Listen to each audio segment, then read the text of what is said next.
Hello and welcome to the Charmed Life podcast. This podcast is all about magic, metaphysics, mysticism, and the unconditional love of the universe. And I am your host. My name is Tricia Carr. And I am a 5-1 reflector. That is in the realm of the conversation that I have on this podcast because I have on an amazing human design expert. Her name is Kaila O'Connor.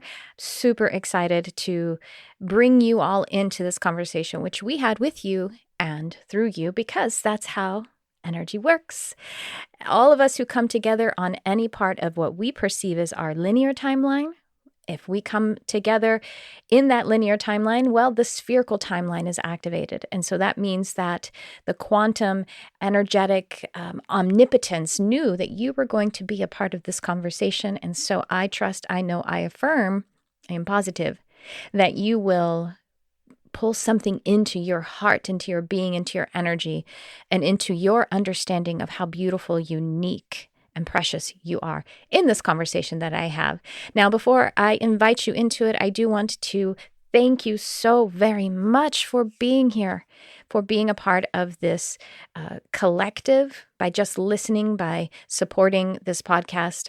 I do hope that you're finding something that lights you up and lights you up in a way that helps you to be exactly who you genuinely are. And, I want to invite you to please leave a review for this podcast if you feel guided, if you feel inspired to do so. Anything at all would be greatly appreciated. And I also want to just direct your attention to the fact I have Instagram, and that's at Tricia Carr Charm, and that I also have a YouTube channel, which you can find by searching youtube.com/Tricia Carr. Those are my main places. And also this podcast, I have, I'm feeling a new surge, a new interest, a new direction in my mission overall. And so we'll see what's going to happen here. I'm really leaning into my 5 of my 5-1 profile in human design, which we talk a little bit about in this episode. So just to give some context, if you are new to the concept of human design, you're like, what is this? What is she talking about? Human design is an observational science that is based on 4 other observational sciences, ancient observational sciences, those being the Kabbalah tree of life, astrology, the chakra system, and the I Ching. So those are the ancient observational sciences that humans have been engaging with for centuries at this point. And human design was actually channeled by a person named Ra Uru Hu. And this was in the 80s that he actually pulled through this information. You can go and look up the origin story of this, but essentially, as I understand it, shorthanded in the ways that I've read it, Ra Uru Hu, whose name used to be something else, but I'll just call him Ra in this conversation for a moment or two. He was, I don't know, I've heard a couple of different stories. I heard that he was on a silent meditation retreat, and I heard that maybe he was doing psychedelics. I'm not absolutely positive about this. At any rate, he was in a state that was conducive to receiving universal wisdom, spiritual insight, and he heard a voice. He just calls it the voice, saying, now it's time to get to work. And channeled this entire system, which again is a combination of all of those ancient observational sciences. It is amazing. So what you can do, even if you want to hit pause and come back to this later so you can know what your design, your profile, and your strategy is, those are the kind of main things to start to experiment with. It's not a belief system, by the way, at all. It is just it's information that you can utilize to experiment with. It's basically how we are all designed. We are all designed uniquely because your profile and your strategy and your authority and your gates and your, everything, we're all like snow. We are all a fractal portion of the one energy, and your fractal of who you are is unique and necessary. And so anyway, if you you can just Google human design, what's my human design, or human design body graph is what it's called, or you can go directly to Jovian Archive, which is the legacy company of Ra Uru Hu. And you just put in there, you do need your birth date, time, and city. And so if you don't have your birth time, it's best to not approximate it. You will If you approximate it, you'll probably get your design. It's closer, it's a better chance you'll get your design. If your mom remembers that you were born at about 9 a.m., you'll probably get your design, but it's just still best to be able to find out that information. Now, slight side note, if you don't have that on your birth certificate for any reason, some places don't actually include that, or some, however the birth certificate was created, you can get a rectification reading from an astrologer. So that's what you want to look up. Someone who you can get a session with them. They can look at your life events and be able to put your birth time into a very strong approximation according to the way things have unfolded in your life. So just so you know, slight side note, little tip for you if you need it. However, if you do have access to your birth certificate, then look at that and put that in there so that we can get all of your details. So your design is your aura type. There are four main types, and then there's like a subtype. Generator and manifesting generator is sort of a subtype of the generator. And then there's manifestors, projectors, and reflectors. And so my guest, Kaila, she's a projector, and I am a reflector, and that's what we're talking about there. The next thing is your authority, and that is basically how you make decisions. Kaila has a splenic authority, so her spleen is defined, and it is the authority of making decisions immediately, gut, now, very much now, very immediate. And then another one we mentioned is the emotional authority, which a lot of people have. And that's riding the emotional wave until it has passed, and then you will have clarity about what that is. If it's that emotional wave, it's there's no set time that it could take. Sleep on it rule is good for emotional authorities if it's something that, is not major. If it's something major, like, I don't know, getting married, buying a house, something like that, then that emotional wave may take a little longer. So you kind of got to go with what that is. But essentially, when you're heightened in the emotions, then it's not the right time to make the decision. And I'm a reflector. I have no inner authority. So at any rate, just to give you a little context of what it is, I love talking about human design. I love experimenting with it. I love watching people experiment with it and seeing their lives get radically more aligned for them. And so without further delay, with that context set, allow me to welcome you into this conversation. Her name is Kaila O'Connor. Kaila remembers being told her entire life to give it 24 hours as a rule, only to discover that she's a splenic projector, with gate 51, which is the gate of shock, as her most prominent trait, as her sun gate. All this is to say that her magic lies in her quick, intuitive decision-making. As a certified human design reader with a 6-2 profile, Kaila loves sharing how she has personally and professionally embodied her energetic alignment, from building a successful PR business as a projector to continuously amplifying the parts of her that were conditioned to feel weird or wrong. The 6 in Kaila's profile creates the perfect stage to share her experience and wisdom to help others collapse time. Ooh, that's what we're doing too. We are collapsing time. So with that, I welcome you into this conversation with Kaila O'Connor, and I will chat with you on the other side.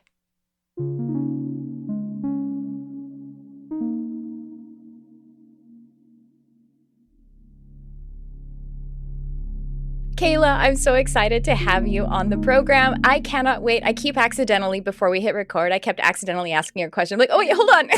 That's gold. We need to share it with everyone. So thank you so much for being on the podcast.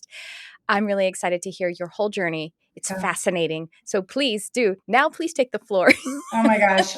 I was equally excited. I kept inserting myself, and I'm just like dying to hear you as a 5-1 reflector. So we'll definitely cover you if you're willing to. Oh, for sure. But that's the thing. I'm like so excited. I'm probably amplifying all of our excitement, right? That's what we do. Love it. Yeah. So yes, I'm Kaila O'Connor, and I right now run a human design business, but that's not where my entrepreneurial journey started. I started my career in public relations and spent the first decade of my professional life working in PR agencies and honestly just being very burnt out. As most of us experience in the corporate world, we're told how to do something based off of what they were told how to do something. And it's a very fixed way. And I found that I wasn't able to like keep up with people because the culture of PR is very grind, long hours, climbing the ladder, and very non-projector, but we pitch media, we initiate, we go out to media.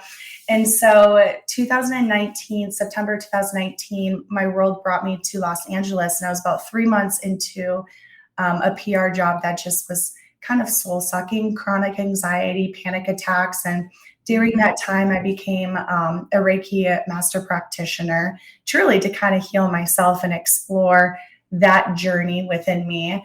And I remember driving down to a conference and listening to Lacey Phillips' To Be Magnetic podcast interview with Jenna Zoe. And it was on human design. And Lacey was a projector as well. And I was like, oh my gosh, I have to look up what I am.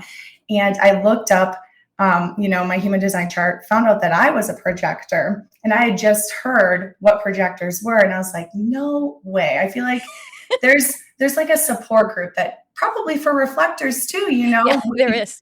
You and reflectors and projectors, we are the opposite of conditioning, the opposite of what we're told to do. And so it can feel very jarring. Like, how am I supposed to operate and live in this world? Well, the next day I up and quit my job at 8 a.m. Wow. Yeah. The day after learning about being a projector, so you hadn't heard of human design at all? No. You are amazing. I love that you just went with that guidance. You went with that. What's your authority? Splenic. Oh, there you go. Perfect. That's what you got to do, right? And it's so funny. My entire life, I can tell you all the times that, like, I went to 3 different colleges in my first 2 years. Like, I was told I was too impulsive and to give it the 24-hour rule. And to make matters even more so, my sun gate is the gate of shock 51. So not only am I supposed to, my coach told me to observe animals and how they instinctually move. And that's how I'm supposed to live life. And it's probably going to be shocking to a lot of people. And so I just like that. This is years after that September of 2019 of really embodying that now in present day. But so I up and quit my job, and I kid you not, within 24 hours, I had a text from an acquaintance that was looking for a PR freelancer. And within 24 hours, I had my first freelance client that paid all my bills. Oh, yeah. I love that so much. But can I also just notice, so I think I learned about human design in 2019 as well. And I swear when I was like trying to, and there's still not a ton of information for reflectors, honestly, because, it has to come from reflectors and there aren't that many of us. But anyway, I couldn't find anything about, I mean, not anything on Jovian Archive, but you had to buy the things. And between you and me and everybody who's listening, Ra is not my favorite teacher. You know what I mean? Like the way he presents, I'm sure it was fun in the room, but when they transcribe his teaching, it's so like, conversational stream of consciousness, and it's not linear enough for me. So it was difficult for me to find information. And now it's like everywhere we turn, there must have been a huge activation for all of us, right? Human design is everywhere. In 2019, Jenna Zoe, thank goodness she was already doing the work that she's doing. Yeah. But it was hard, right? And Yeah, I think, I think it's actually a way. So I think what started it is astrology. Astrology started getting really, talked about. And that was truly kind of my first love. Like when I became attuned to Reiki, I had this like ability to like look at someone and just know prominent signs within their chart. And a lot of the times I would know their Venus. They'd be like, well, what's my sun? I'm like, no, I'm reading your like heart. I'm reading your like your love energy. And then leading into human design, it's like I can now articulate the energy that I'm reading more so in a way that makes more sense to most. I feel like when I talk to someone about human design, it's everyday applicable, whereas astrology is very like daily current events and how your energy, matches with what's going on, in the planets. But it's fascinating. I think it all kind of came together. And then, of course, then COVID hit. Mm-hmm. There's a thing in human design where there's the 4 arrows at the top, Mm-hmm. and if they all fit, they all point right. It's a very fixed, controlled way of doing life. Like you go to an 8 to 5 job, you have a consistent schedule, you take in information, A, B, C, D, E, F, G, like conventional school. And they say by like 2027, we're morphing into all of those arrows facing right, of having flexible schedule, flexible environment, taking fragmented information. And it's like you feel that with people leaving corporate jobs and starting to really pay attention to what do I want to do with my life and having that freedom and flow. And now for these messages. Hello, my friend. It's Tricia Carr. I'm here to invite you to my coaching and mentoring portal, Modern Mystic Life. This high value, easy access portal is like having a spiritual mentor right in your pocket. You'll receive all the inspiration right there in your text messenger, and you can also access it on your desktop. I will be delivering the tools and technology that are proven to evolve your abundant life inside and out. You will receive daily inspiration, education, and practices to help you evolve your life as a mystic and a human spiritual being. Plus, you will have access to my monthly workshops in which I teach and channel cutting-edge spiritual content, and also will give guidance, intuitive readings, and attunements right there in our group setting. I worked with Spirit to co-create and manifest the best way to support you and in the easiest fashion, and here it is. I'm very excited to co-create with you too. So, welcome, my friend, to your modern mystic life. And now back to the show. Yes, that I know. That's what happened with the pandemic. Mm-hmm. And I guess it's kind of hurting our economy. I don't know. I'm not sure. That's what I hear. But I can't help but like be so happy with these, what do they call it? The big quit is what they call it. That's the little name they gave it, was the big quit. People not wanting to go back. They're like, oh, and by the way, I guess I quit a long time ago, because when the pandemic hit, it really didn't affect my work. I was already like 99% online. I had only just started to consider taking clients and seeing classes in person.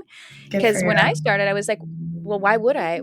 I don't know. I think also because of being so physically sensitive, it just made sense to really only deal with the mental, emotional, spiritual energy in this kind of a format. And it really helps it helps my energy, I think, to do that, even though I love being in person with people as well, socially and professionally. And so, I quit before the pandemic, so I can't help but feel like, I don't know, even if it is a rough patch for us to get to make an adjustment to people no longer wanting to be in forced environments, homogenized situations. I think we'll get through it. I think it can only be leading us to something that's better if people are working more from sovereign energy, right? Yeah. And the beauty of it is we're now morphing into a world where if it's meant for you to live a life of flow, there's more options. There's a large part of the population that are generators that, like, when they do something, they create more energy. They're literally like a cell phone plugged into a wall, and you and I are a cell phone running on a battery. And there are start at 40% for the day. Oh my gosh, yes, seriously. One phone call drains it all the way down. Exactly. But we need those individuals that are like the generators or the manifesting generators with a very fixed schedule, because that provides structure. It's the polarity, you need both sides. But what's so beautiful is it isn't all or nothing anymore. I remember wanting to I've always desired to freelance. I always envied anyone that freelanced. And in 2015 or 16, it felt impossible. I was like, where do I even start? And I think what was nice is, and I'll tell you what, when I quit my job and started that in September 2019, I did everything wrong for the wrong person. And I didn't start KMO, my affiliate PR business, until December of 2020. So I had a journey that I had to go on. Yeah. But I was living in LA, where my perspective was expanded of what's possible, because that's one of the big areas in the United States where people were dreaming and going after things and thinking outside of the box. So just absorbing that energy, I think, really helped. That's where I live, you know. I live in LA. Oh, amazing. I did not know that. I'm not Yeah. there anymore, but what neighborhood? Burbank. Oh, Burbank. okay. Yeah. Yeah. Yeah. But it also kind of doesn't matter because I mostly live this is my studio, which looks like a house, and then I live at my house, which looks like my studio. So Mm-hmm. that's pretty much what I do. My husband and I went to the movies the other day. We saw Top Gun. I haven't been to I hadn't been to the movies probably a couple of years before the pandemic, and it was funny because it's like on the same block as my husband has a studio in this building as well. And I joked with him and I was like, "Hey, you finally got me to travel just because we Oh did my, something that is the most out." reflector thing I've ever heard. I'm dying to know your husband's human design.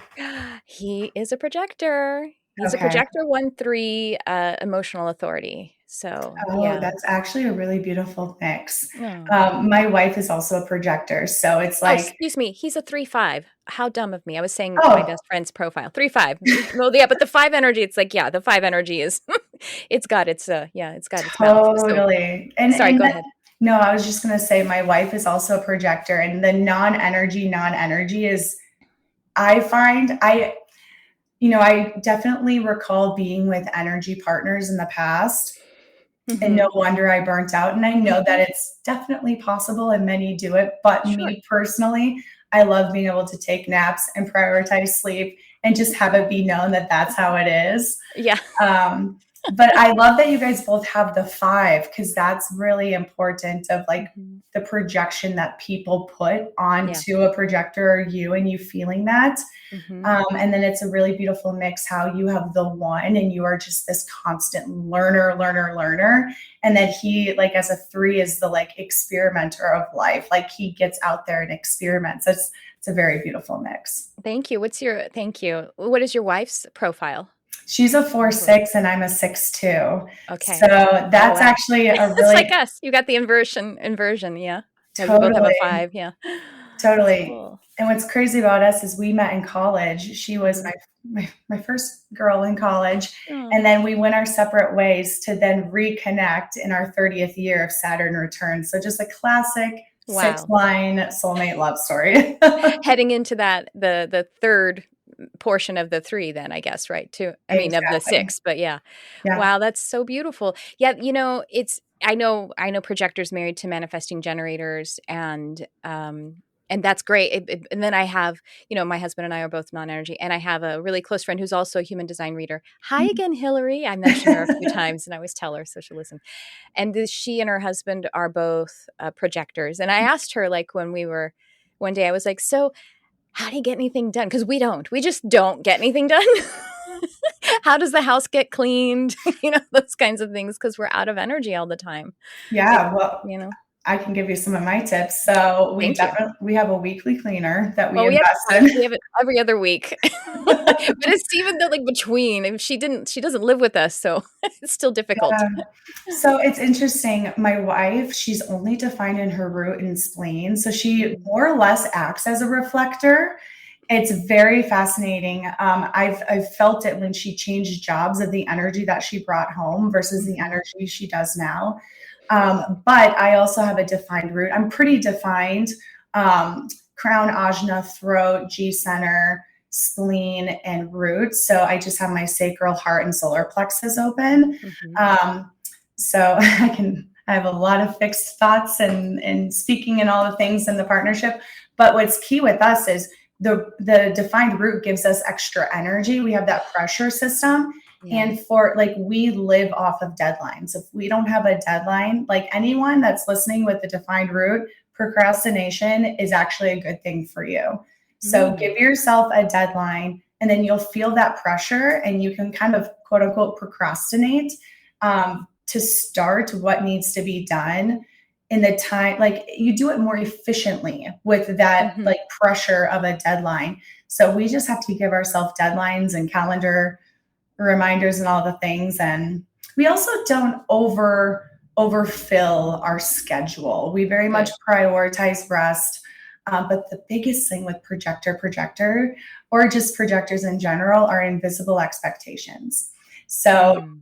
having that like invisible expectation that wasn't clearly communicated, like how couldn't you have known that, or how didn't you know that? And so when I learned that about a projector, I was like, oh my goodness, yes, I do that all the time.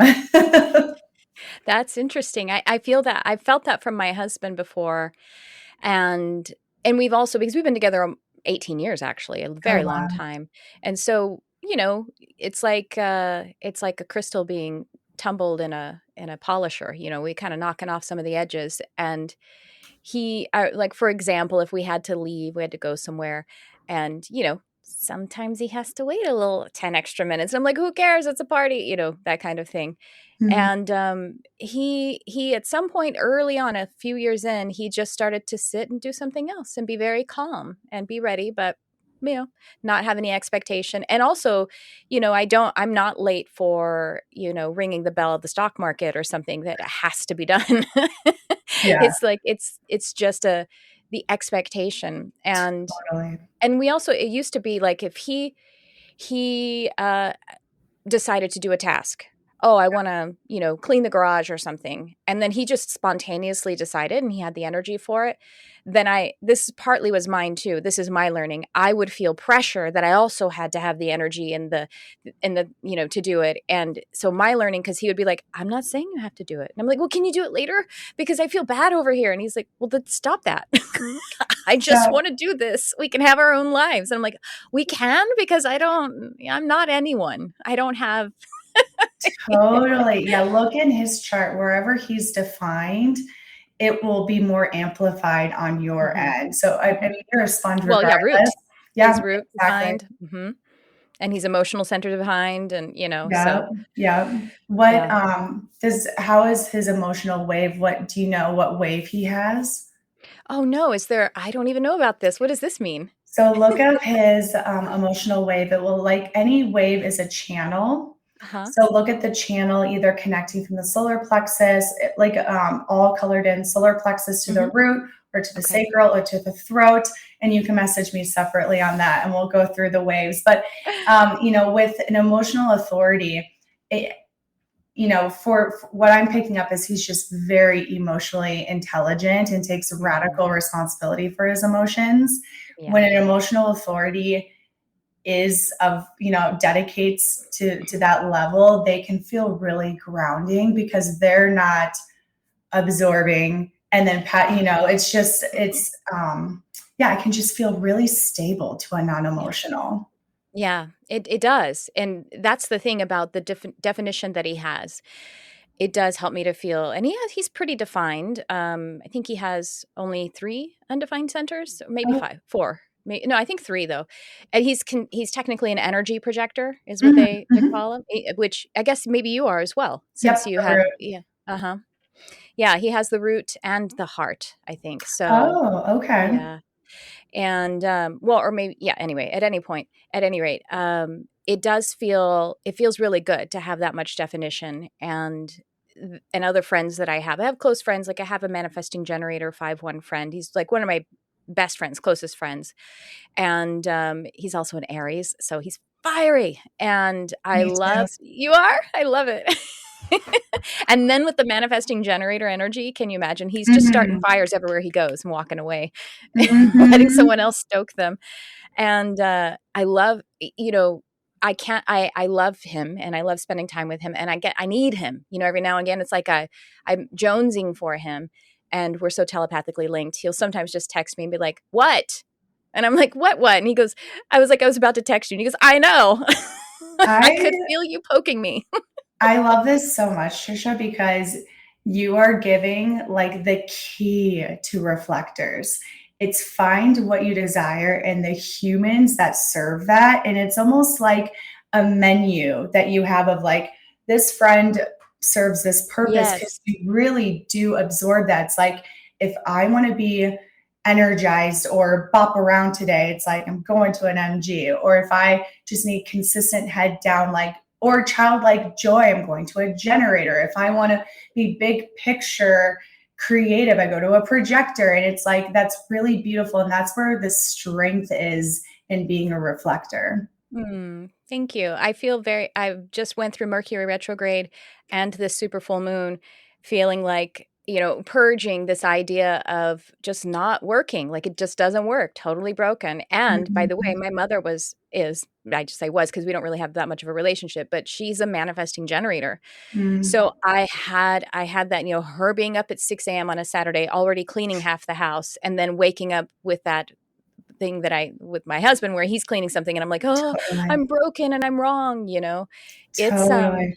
it's something that we have to go through. Manifestors I'm sure have this same journey of being okay with their distinction, their difference, and how people react to manifestors I'm sure is can be very explosive because they have the closed and repelling need to inform. If they get interrupted, they're going to kind of need to express that energy, which is called anger, but it maybe isn't even anger. It's just like explosive frustration with not to know what to do with the creative flow that has been stopped. Yeah. I love manifestors too. I mean, what do I Oh, not love? You know what I mean? Like, every type is so like potent in its own way. Mhm. Like I Yeah. love a manifester too. My father's a manifester. Oh, cool. And I mean, he started a Japanese taiko drumming group in a small town in Minnesota. Mm. Only a manifester could do that. Yeah. But so much conditioning of like not being like of people pleasing, on the Mm. manifester side. And in kind of want to circle back to like as a reflector, the not self theme is feeling disappointed and you feel so much pain, even if there's no place to place the pain that you feel. And so the most important thing is like focus, like be obsessed and have it a full-time job of being in love with your life. Mm. Like whatever you do, like make it a priority to love your life and prioritize whatever is going to make you fall in love with life, because that is the cure to that. It's just going to bring that joy energy into your body. And but I feel for you totally on that Ugh. end. Yeah, thank you for that. That's really amazing. Well, I actually we're just kind of like just daydreaming about all of the types and everything, and this has been so very fun so far, but I want to make sure I understand exactly what you do. Like of course you just want to guide and support. Of course. What kind of services do you provide? How does this work? And so you're able to I'm not gonna fill it in. I'm gonna let you say it. I wear a lot of hats. So I'll Mhm. tell you what KMO does, and then I'll sprinkle a couple of passions on the side. But I started KMO December of 2020, and it's a PR business, but an affiliate PR business. So after I was, freelancing and kind of doing everything wrong back in 2019, I was ready to quit PR, honestly. And I got back into the doing. I kind of got disconnected as a projector, and I was like, I need to apply for jobs. I applied for like 50 jobs. What a waste of time and energy to then only get a LinkedIn message from a person looking to recruit me for their affiliate marketing channel for that was newly acquired at a creative agency.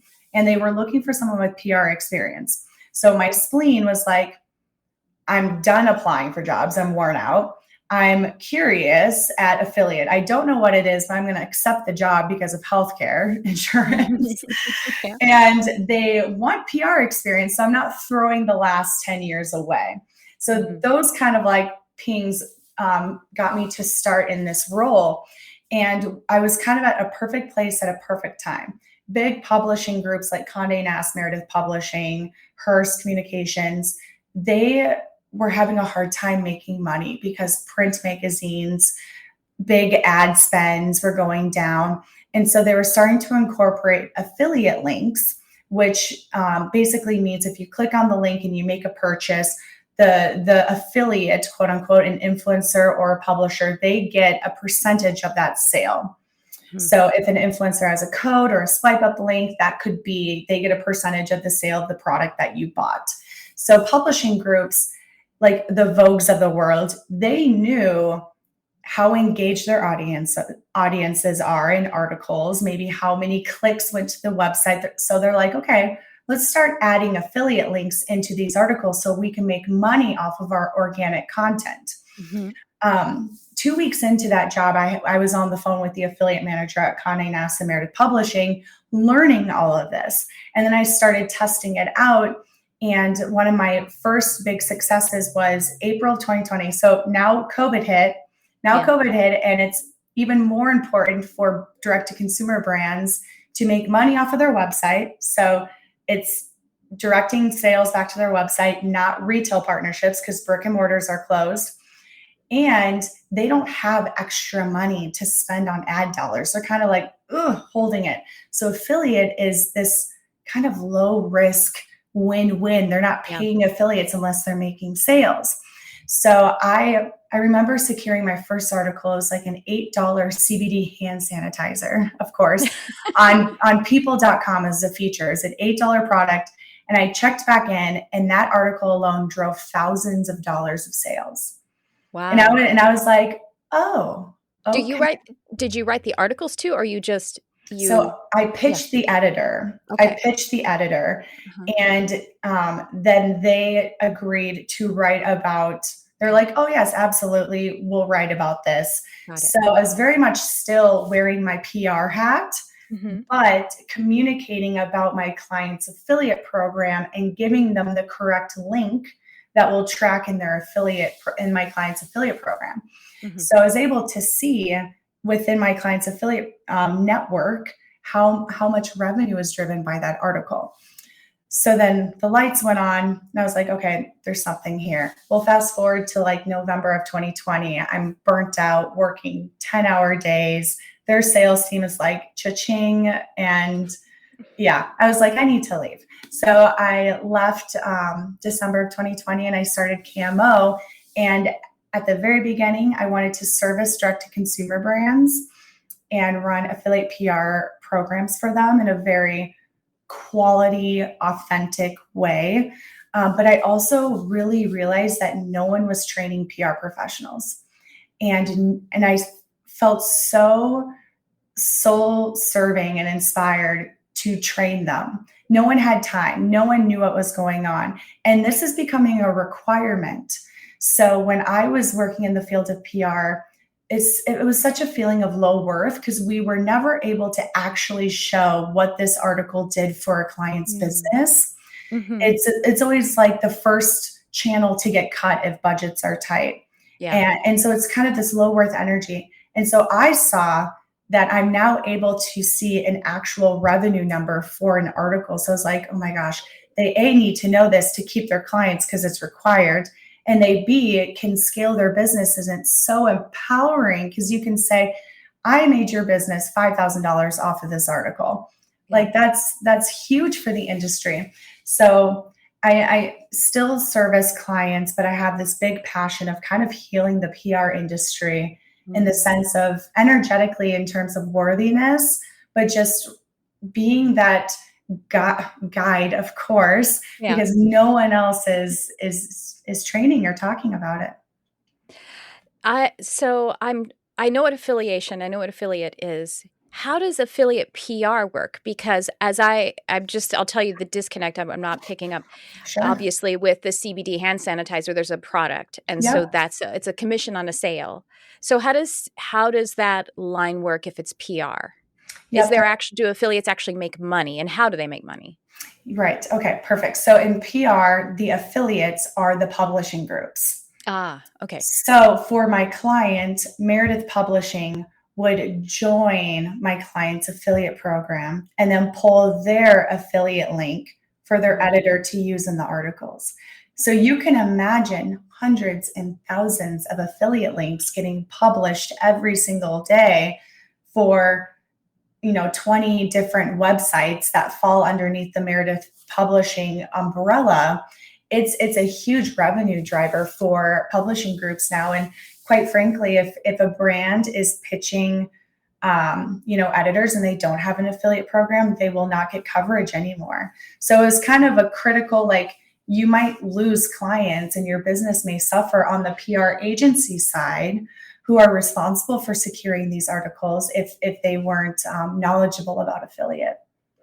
And so so Meredith, for example, has that affiliate link. And so there is a sale though, because you're representing brands that are making sales, or is it just eyes on the article?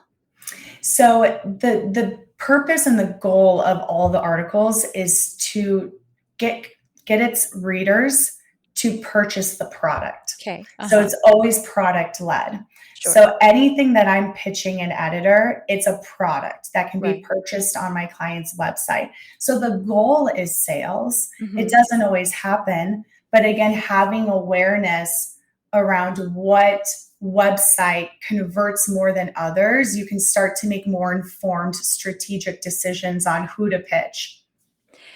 So this is this is so current, and because it is, and it's like blockchain technology. It's all in alignment with blockchain, NFTs, and being able to have trackable accountability.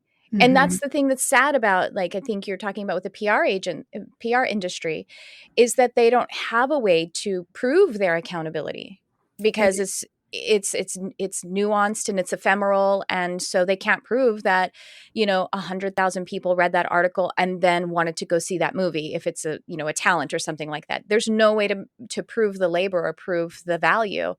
And that's what blockchain technology and NFTs do, because it's trackable and it's proof of the state of it by all of those who are engaged in it. So that's what you're doing. Basically, you've put that in PR. It's pretty cool. Yeah. Well, I didn't place it in PR, but I had the desire to share the knowledge that I taught myself. Mm-hmm. And I think that is truly like serving my younger burnt out self in the PR industry. Classic 6, being the person you wish you had, right? And I started a monthly membership club, very accessible, very affordable, that PR professionals can join. It's $111 a month for 2 hours worth of training and ongoing real-time Slack support. So if anyone has questions from like, how do I communicate to a client that's pressing up against my boundaries, to how do you approve an affiliate in a network, like anything, everything I will answer. And I've had so many people be like, I've never heard of a supportive, collaborative monthly membership or club for PR professionals, because it's historically what I've experienced is it's so competitive. And you can't sit with us energy. And I'm not here for that. I will share my editor relationships and contacts, because when you thrive, I thrive. It's such an empowering, energetic exchange. How does human design come into your business? Mm-hmm. Do you help your clients? Yeah, go ahead. Great segue. So I made a promise when I started KMO of 2020 that I would make every single business decision based off of my human design chart. I make very quick splenic decisions as far as letting clients go. 3 months into my business, my largest paying client, they were 1/3 of my revenue. I felt such low worth on the phone calls. I let them go. I have month-to-month contracts to protect me. And my very first full-time hire was a generator, a 5/1 generator, who actually happened to be my best friend of 15 years. And she asked to work for me. So it was a perfect divine invite. But I found that I was consistently rewarded, even if it didn't make sense to anyone else or me at the time, by making decisions based off of my strategy and authority and prioritizing my energy. And I invested in one-on-one coaching with a human design coach. Okay. It just became a no-brainer. Like, it freed me. It guaranteed a business of success and all of its meanings of time, money, fulfillment, that I just got really inspired to become a reader. And Hannah, who's the generator, she also became a reader. And it just made sense to transition and share it. So 6 line 2, to share what I've gone through and what I've experienced to help others, push forward and live a life and a career feeling ease and fulfilled. And we will be right back. Hi, friend, it's Tricia Carr with an invitation for you if you are ready to accelerate your ascension and connect to the swift flow of your life mission. Mind Body Ascension Acceleration Coaching. All of my clinical training, my experience from teaching and providing countless sessions and classes, one-on-one, group coaching, healing, reading, teaching, channeling, as well as my calibration as a human design reflector. I'm offering all of this to you to step up your entire life, to accelerate your ascension walk. If you've had a single session with me, if you've had coaching, or if you've experienced transformation from any of my offerings, my classes, podcasts, videos, well, this is an accelerated and exponentially charged. This is what my soul has prepared for an eternity and up to now. And if you hear this call, then this is also co-created with your soul. Your life is meant to be joy first and a service as a close and integrated second. Let me tell you some of the results that you can expect from going through a mind-body ascension accelerator. Confidence and clarity that you are living your spiritual mission. Mastery over the mind, utilizing it as a tool to create your life. And also an upgraded nervous system. Improved physical well-being, body composition improvement, reduction of inflammation and or chronic issues, improved relationships, an understanding of who you are in partnership, and of powerful tools to design fantastic partnerships, healing of past pain and trauma, and skills to continue to self-heal, excitement about and empowerment in your personal spiritual practice, and a map to continue to walk your ascension path and to overflow to serve others. This coaching is especially tuned for high achievers who want to accelerate their progress on their life mission and create mind-body well-being and higher attunement. Submit to work with me in this powerful container, this premium coaching. If you feel the call, you can do it. I guide, you take action. I hold the resonant projection field, channel your steps, and you take action. The first action step is to fill out an application, the link to which you will find in the description. Be prepared, be ready to upgrade your mind-body ascension and your connection and flow with your spiritual mission. And now back to the show. Do you work with your clients in that? Like, do you discuss human design, talk about their design, talk about how to go to market and stuff according to their design strategy? When it naturally comes up 100%, because as a true projector, I can't force it, but I can have the intention to call it in. So I definitely have, I know 60% of my clients human design charts. Okay. That's a lot. I do. Yeah. And it really helps. Like, I know one of our clients is a projector. I'm never going to ask her to do more really. If Hannah can reach out to another colleague and just go directly to them.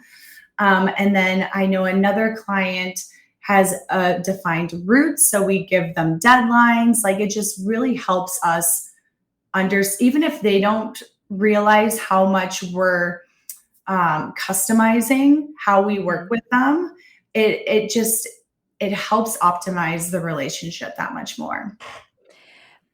I was just talking to my husband literally yesterday. We have a friend who works with Microsoft in some certain way. And he was like, you should help Microsoft. You should talk, and thinking, and I'm like, what do you mean? He's like, well, you could talk to them about meditation and mindset. I'm like, yeah, probably.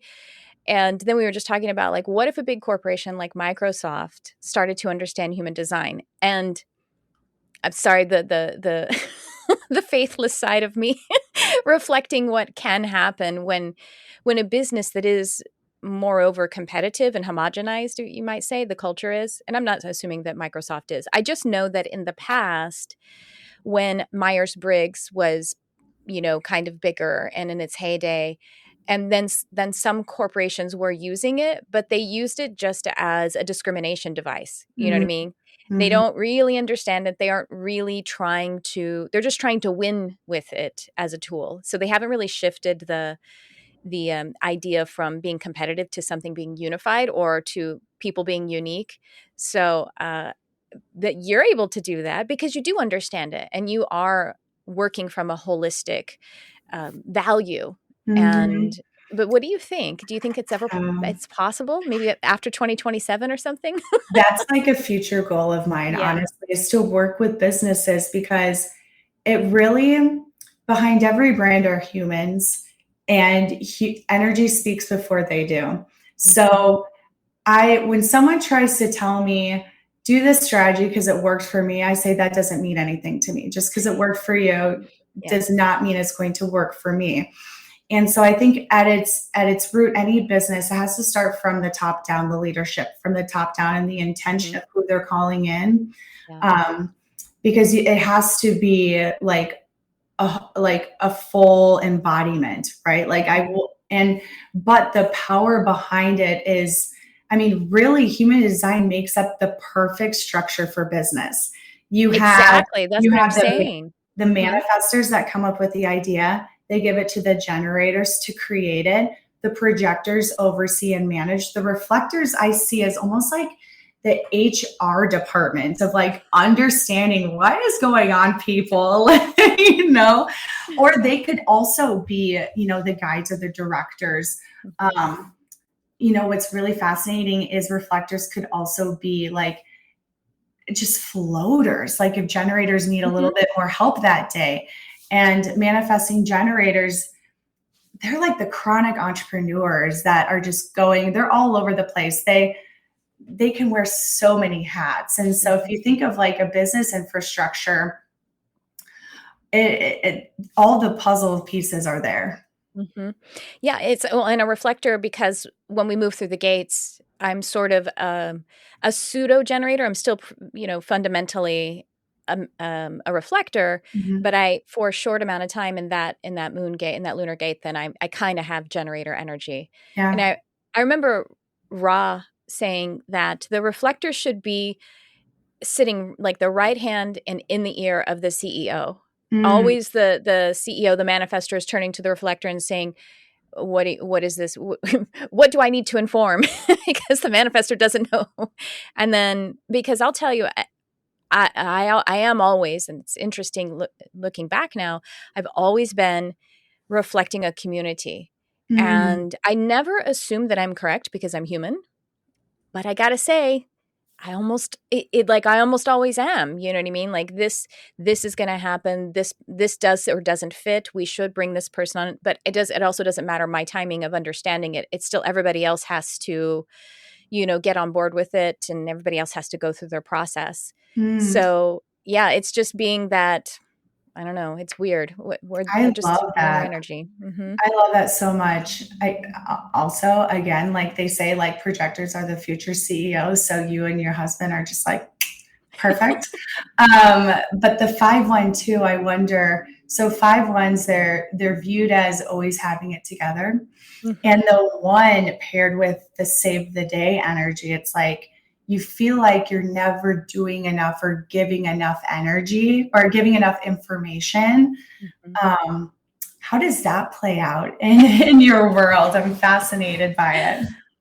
I've really I've really come to I mean, I love as we all do when we understand it a little better. I love my profile. And one reason I love my profile is because it's something, you know what I mean? Like I also, gene keys are very helpful. The gates are very helpful because I don't have any defined centers. So Mm. having something I also like because the 5-1 profile is common. And so it makes me feel like, oh, Oh, I that can makes relate to, yeah, you know what I mean? Like it's not, I know sometimes people think that being more rare is like precious or amazing or like being queen, but if my ego gets a hold of it, I feel weird, lonely, and broken. I don't feel like, oh, I'm so amazing. I'm Beyonce. It doesn't feel like that if my ego gets a hold of it. So anyway, the 5-1, um, I totally and it's interesting even though I consciously understand it now, it's like I've always understood it in a way. My soul just figured it out. I love the position of people projecting onto me that I have the answer because Mhm. with the one, I want to get the answer and I want to be of service and I want to do it. And so I accept it. And then sometimes I take a breath and I'm just resourcing it intuitively. And sometimes I take my time and I let the one do its job. And then also, just because I have always been investigating, I often have the resource right there and available. Mm, And then I guess as a reflector, because the thing about the 5-1 and the 5 in general is that it's the savior or the demon or whatever, the savior or the devil. And so it doesn't hurt my feelings that much if I'm projected onto as the devil, at least not now. When I was younger, it certainly did, because, I still had the mindset of the inner child who needed to be accepted by the group so that I wouldn't, so I could survive. So I think because as a reflector, I'm like, I'm okay. I can handle that. And it's not about me anyway. And it's about them. And that's just helping the relationship to move to wherever it needs to be. mhm, And I also instinctively learned, even before I learned that I just need to become more human. I need to make sure that they understand, oh no, I don't really know. I'm just trying. I'm making myself available to have the solution, but I may be wrong. I definitely may be wrong. And I definitely may be too tired. And you know what I mean? Like, there's all kinds of things. So I don't know. I just really love my profile. okay. All 5 ones need to listen to you talk about that, because that was rooted in wisdom, like rooted in Oh. like years of 5-1 wisdom, because that's that's typically not always, you have to have that wisdom of, I'm holding space, I'm being Mhm. of service, I'm channeling, and I'm open Mhm. to being the deliverer of what you're seeking. But if it doesn't come, it's okay. Yeah. And I think it's beautiful that I never even made the connection of, the profile is a sense of identity, Mhm. and a 5-1 is a sense of relatability with others as well. So I loved hearing all of that. Thank you. Mm, You know what I have with my guides, and something that helps me is that, the 5 has a huge projection field. And then obviously projectors have a big projection field too. So it's kind of doubled on projectors if they have a 5. But I think it's also doubled or tripled or exponentially because reflectors are always, you know, ref- projected onto as a reflector. I mean, we have to do that resonance energy. And so what my guides have shown me, that what I do is, or at least what my intention is to project this amplified resonance field. And that's the projection field, and that's a place where we, not just others, it's me as well, can heal and can mhm. coalesce and figure out how to receive the light that we are all creating, or that we need, in a sense. Does that make sense to No, you? totally, totally. Yeah. I don't know why this popped into my head, but I was so drawn to your video talking about blocks Mm, versus, you believe in blocks, you believe in obstacles. yeah. I Thank you. love that. I mean, talk about and like creating this like space of expansion and healing just within that message right there. I loved that. Oh, thank you. And that's very 5, isn't it? To be Very, like, very fact, yes. to be in your face and say blocks don't exist. Yeah. Kind of confrontational. And just for context, if you guys didn't see, it was a little reel I did on I should do a full video on it, because obstacle is the first thing you think of. Well, the first thing you think of as a block is I've been stopped. It's a big giant wall of China and I can't pass it. But if you think of obstacle, at least I do, I immediately think something to overcome, something I can step on. If I stretch myself, if I get strong enough, I'll be stronger because of overcoming it. So Mhm. yeah, that's Mhm. thank I you for think that. for sure. I think, I was talking to my coach a little bit about contrast, and I feel like that's a little bit of similar of, if you go into a situation, you're super excited about it, and you have all of these expectations, and it doesn't go the way that you want it to go. People that are not in tune with what energetically feels right and aligned in their body will immediately go into their head and say, it's not meant for me. I'm going to move on. Mm, mm, Versus, is there a way to work with this contrast? Because when you know what you don't like, then you know what you do like. And is there a way to, you know, shift things mhm. in a more aligned way and maintain that relationship for it to feel even better than what you thought it would feel? And so I think this like quick, like block yes or no, black or white, energy is very common in the collective, without the connection to the body. It's very logical versus like the connection to how you feel in your body. It's fight flight oriented. Yeah. I need to flee the situation. I'm about to do a podcast and a YouTube video on something that I read in. Have you read The Law of One or studied the raw material? You know, I'm a 2 line, and I'm an Aries. So, and my arrow's facing right. So I take info in a fragmented way, and I never finish a book. So I'm classic. Like, I will probably read one chapter of one book and never pick it up again. And I'm going my second round through raw material. So as a 1. Well, I have a segment for you that you might like, because it's, yesterday it just popped out at me. And so the Law of One is, just for context for those who are listening, the Law of One is a work that was channeled in 1981. There was a group of 3 people. One person was the channel and the other 2 people were facilitating. And the person who was the channel, her name was Carla Ruckert, and she went into Delta channeling entirely. Essentially, to her, she went to sleep, and they communicated with an ascended social memory complex, is what they call themselves. Basically, a group that had ascended to a unity complex, and they're called Ra. And they are called Ra because they did. I have heard of Ra. Yes. Yes. Okay. Yes. Yeah, and Ra, and the reason that we associate Ra, like Ra, the sun god of Egypt, is because they did interact with that Egyptian, and then they deified this. This anyway. Okay. So this is the second time Ra's coming up, so this is my sign to explore it more. Yeah, and I think Ra Uruhu, he must have named himself when he renamed his name. What was his name? Richard Krakauer? I can't remember what his first name was. Forgot. Yeah, the channel and the founder of human design is who I'm referring to as Ra Uruhu. But his first syllable is Ra. And so I think he must be pulling from that social memory complex as well. So anyway, essentially in the raw material, or the Law of One, it's a question and answer. So the questioner said, like, basically, is the correct way to reach enlightenment to go essentially what is the Eastern way, which is to overcome any desires for materialism. And so Ra answered, in short, Ra answered that the correct way is to pursue one's desires, to accept and understand the experiences, and distill from those experiences the love and light. And so I'm seeing that in like what you did, where you took the job and it wasn't perfect, and and then you burned out and you had to stop in December. You know what I mean? Like, you had the job for a year or something, but you distilled from it the love and light of this affiliate situation that you moved into the KMO. And so and I love the idea of distillation too, because, by the way, that was my old career. I used to be in spirits.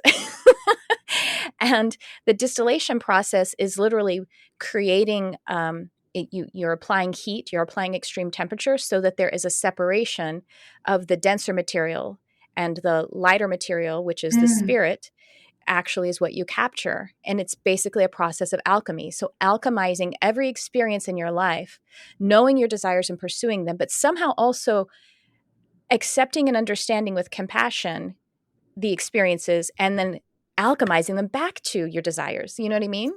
Yes. I don't know where I started with this. I just heard it in what you were talking about. I wanted to bring it up. Reflect it to you, I guess. Yes. No, that was beautiful. I had a very wise mentor tell me, going through some hard stuff with my mom lately, and she's in her 70s, which doesn't really matter, but wise, just very wise. And she kind of said very bluntly of like, forgiveness is not always the answer. It's reconciliation. Forgiveness can be like an easy out. You need to reconciliation puts yourself first. Reconcile with the experience you've gone through. Heal whatever's been fractured, not broken, fractured, and alchemize that into your next move, your next step. But, and I think that's really the root cause of it, of like, you come first and you will know what you what you need, whether it's material, whether it's healing, whether it's like, I just think we all have the answers within ourselves. And that's probably my most like baseline message is we all have the answers within ourselves and should never have to look outside of ourselves. Mm-hmm. And, in human design, any area that is white, which full of wisdom, that's where your wisdom lies. And then any centers that are unfilled is really where you gain the wisdom. And then any centers that are defined is kind of where your strengths lie. But for you, looking at defined gates in your profiles and all the things. But I don't know where I was going with that, but yeah. I've loved that share from Ra. I'll definitely look more into it. Well, it's really interesting you're talking about gates. So gates can kind of they're kind of like centers. Like if you have an undefined, if you have an open gate, then there's the greatest potential for wisdom, but also conditioning and amplification. Yep. And even if that's within a defined center, an open gate can kind of act like an open center, right? Did I have that right? Yeah. Well, if you have a defined gate, so a gate is only a gate if it's colored in. Mm-hmm. So if it's open, it's just not a gate. But like, for an example, my sun gate, the most expressed, and gates are like part of your personalities. Mm-hmm. The most expressed gate is connected to the heart center, which is open.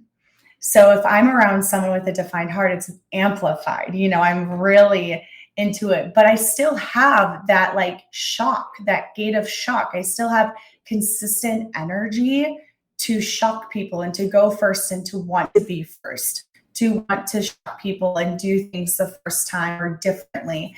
So gates are a way to kind of, they're like toppings. They're like, they give you flavor, but yeah. That's the way I kind of look at it. But I'd be fascinated to see what gates you have in your chart. So the sun gate is the one that's at the top, right? You're talking about the Correct. One on the conscious line at the top. It's 36.5. 36. Okay, I'll have to look into that more. And I know that because I'm also, contemplating the gene keys. Have you gotten into gene keys? I haven't yet. Oh yeah, you'll enjoy it. And it's great. You don't have to study it. You can be too about it. You can just like kind of, just listen and absorb some of like, what's going on. But yeah, if you get the book, I have it on Audible. So I like to listen, and then you just pull your hologenetic profile. And so the 36.5, so are you familiar with Gene Keys, like who it is or anything like that? Who the author is? To be honest, I have not explored Gene Key. Your one line is losing me when it goes down to Gene Keys right now. But what's they're your gates basically, but not entirely. Yep. But go ahead. Yeah, what's fascinating? I do know also there also transits. Gene Keys and transits are on my list because transits are really fascinating of how certain gates are amplified based off of astrology and the planet placements. I love that. But I just looked up, gate 36 comes from the solar plexus. So again, since your husband has a defined solar plexus, I'm really curious to see if that is, a gate that he has defined or a channel. But being around him, it really is that energy feeding back into the solar plexus. Yeah, perhaps, with Gene Keys, it's at the top of your hologenetic profile, and it's your, what is it?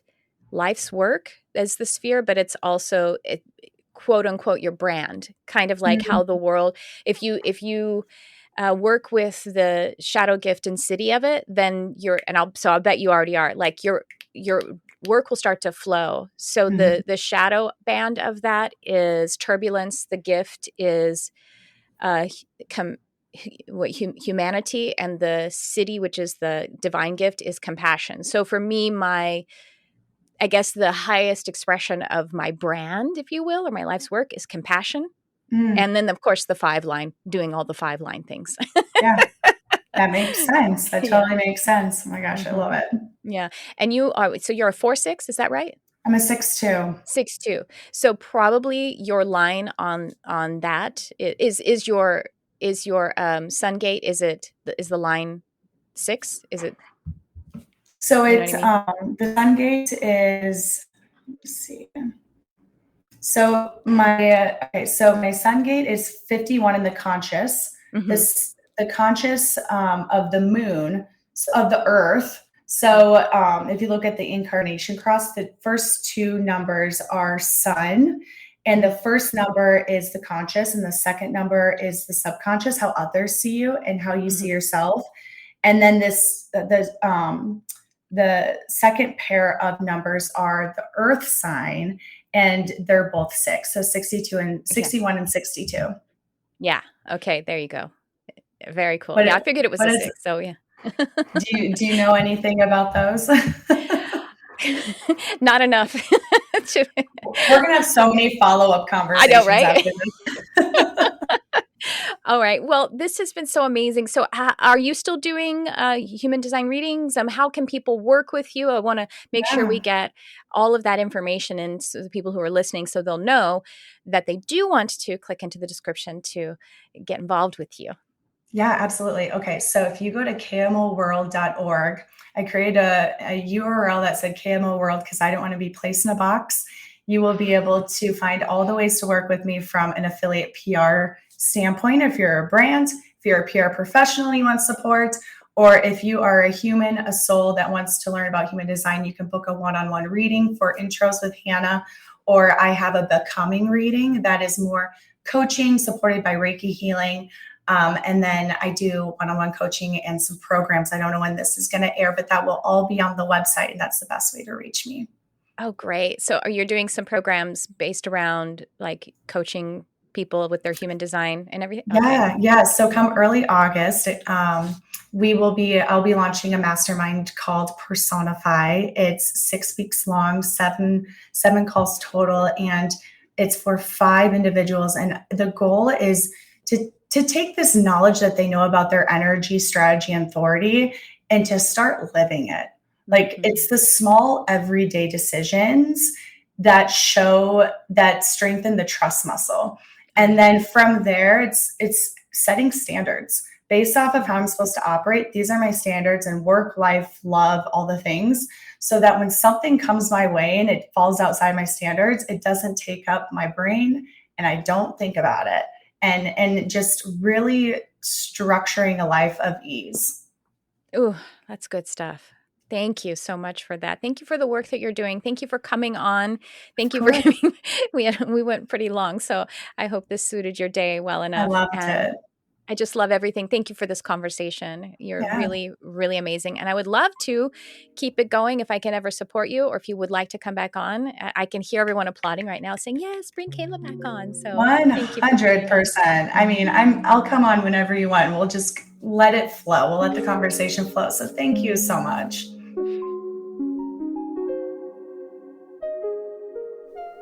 I could seriously sit and chat with that projector, that Kaila O'Connor, for, well, I was going to say hours, but I really want to say days, years. Well, let's collapse time and then, it could just be for an eternity.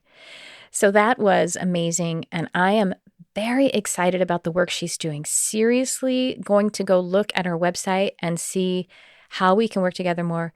And I don't mean just with human design. I mean with that PR company, which is so cutting edge, so fresh, so leading edge. So I'm very excited to continue to learn more about the work that she's doing and the success that she is creating. See, the projector, their signature is success. Ooh. And that's what happens when we embody our energetic profile and the characteristics and understand it, is that we can see how we are already being offered what that signature is. Projector, it's success. For me as a reflector, it's surprise, which is kind of funny. It's like I'm a clown or something. But and another way to say surprise, I think, is delight, awe. And then, of course, generators, it's satisfaction. And for the manifestors, it's peace. Ooh, and look at that puzzle as it comes together, how that all coalesces together. How beautiful is that? Is that matrix of divine beauty, peace, satisfaction, success, and surprise. Aren't we beautiful together? I just made myself cry a little bit, but that's because I'm feeling you guys. I'm feeling you. And I genuinely, deeply appreciate you. And I am surprised that I get to do this with you. So thank you. Thank you for that. Thanks for tuning in. I love you, whoever you are.